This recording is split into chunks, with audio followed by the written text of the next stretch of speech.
Hello everyone. In this section we're discussing classical Hollywood cinema, one of my favorite time periods and styles. The classical Hollywood cinema period goes roughly from 1927 until about the mid-1950s with the dissolution of the major studios.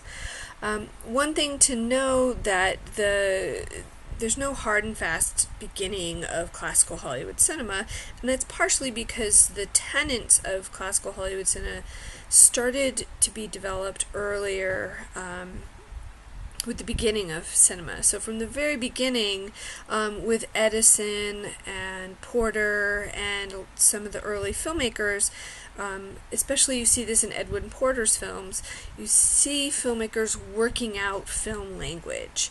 And it's really sort of, in many ways, it's D.W. Griffith who solidifies many of the tenets of film language, and those tenets then get used and sort of further solidified and codified within the classical Hollywood cinema period.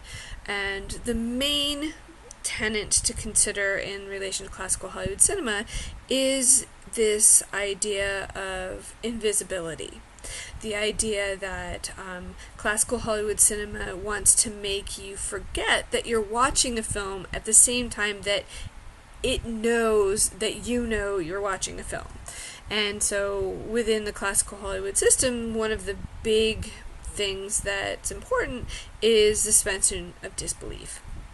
So it's the idea that no matter how outlandish or how removed the film you're watching is from your own life, that you are still able to suspend your disbelief and become part of the film and enjoy it despite knowing in the back of your head that this is not real.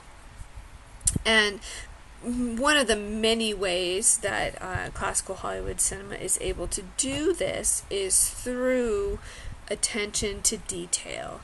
The attention to detail in the mise-en-scène, all of the small details to the big details, through editing, camera work, acting, set design, costumes, lighting. All of these things work together to create a system that pulls you in and allows you to forget for however long the length of the film is that you're watching a film. At the same time, it can point to the fact that you're watching a film, but still within that, it's still the ultimate goal is to be seamless. And one of the films you had to watch this week is The Lowendale Operator by D.W. Griffith, and I included that because I want you to pay attention to Griffith's editing. So think about how the film is edited in relation to the other films that you have for this week. Again, sort of look at the lighting. This is early times where the lighting is still pretty, evenly framed. Everything is clear because you don't want things in shadow. He starts to change this where you start seeing more scenes later on where shadow becomes part of the setting itself. But for the most part, during the early 1910s, the idea is the early 1910s and the 19-teens, is to really sort of get you to be able to see everything that's going on. You don't want to miss something. But and one of the important things too to consider is the editing. The editing is really important for Griffith. He's really good at creating, and you see this more in his longer films, Birth of a Nation and Intolerance. He's all but in Lowendale Operator, he's already starting to build suspense. He's already starting to show simultaneous action in two different places, using cross-cutting and really using that and showing that through editing alone you can draw the viewer in and make them part of the action itself.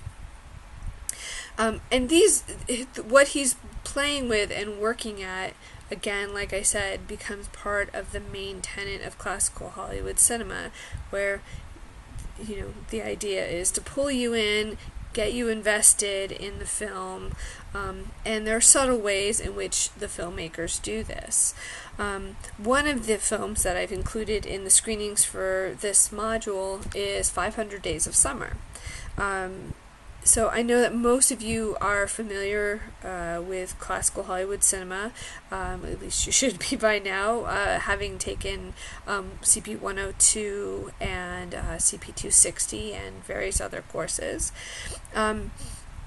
And the reading, of course, really beautifully outlines how the various aspects of classical Hollywood cinema work. So I want you to think about, when you're watching 500 Days of Summer, think about how 500 Days of Summer builds on the tools established and the style established in classical Hollywood cinema, but also how it plays with that.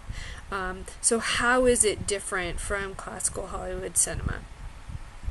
And that will be all for now. Thanks.